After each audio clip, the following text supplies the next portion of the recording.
सक्नुहुन्छ। अब हामी चाहिँ राप्ती नदी, त्यो उता बगिरहेको चाहिँ राप्ती नदी, यो चाहिँ झिमरुक खोला भइगयो, उताको राप्ती नदी हो। ल साथीहरू, यहाँ चाहिँ कतिजना आउनुभएको छ, ऐरावती मन्दिर टाढैबाट भए पनि दर्शन गर्नु होला। यस्तै छ, यतातिर चाहिँ गाडी खासै आउँदैन, बाटो चाहिँ छ तर गाडी आउँदैन साथीहरू। म त्यही भएर हिँड्दै जाँदैछु।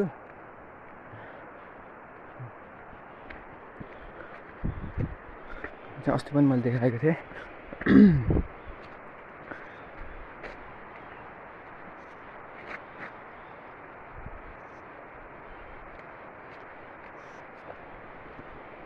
सक्नुहुन्छ यो चाहिँ झिमरुक खोला, उता चाहिँ सोलमारानी, अर्घाखाँची, प्युठान। अनि खास 3 ठाउँहरू 3टा डाँडाहरू पनि एकै ठाउँहरू देखिन्छ क्या। ऐरावती मन्दिरमा चाहिँ फेरि पनि म आइसकेको छु।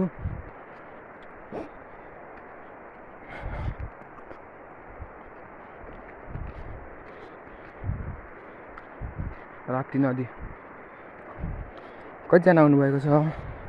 यहाँ चाहिँ माघे सङ्क्रान्तिको दिन चाहिँ एक रात मेला राम्रो लाग्छ, आउनु होला।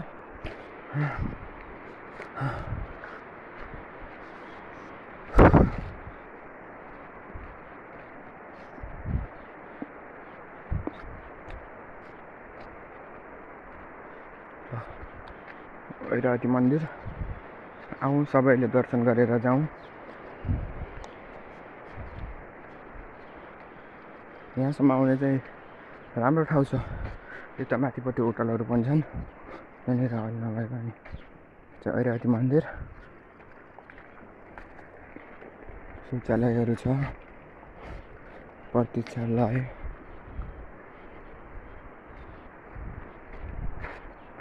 म चाहिँ आइपुगेँ।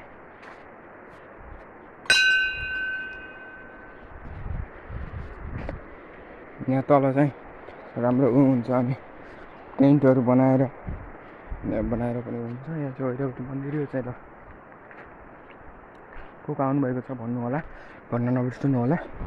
यो चाहिँ झिमरुक खोला। यहाँ चाहिँ बेलहरूको बुटा पनि थिए, त्यो चाहिँ काटिसकेको छ। यहाँ चाहिँ उयो पनि थियो, चित्रीको बुटा। यो बाटो त म सानै बाटो हिँडेको हो। यहाँ चाहिँ अनि यो चाहिँ घाट पनि हो है, यहाँ तलतिर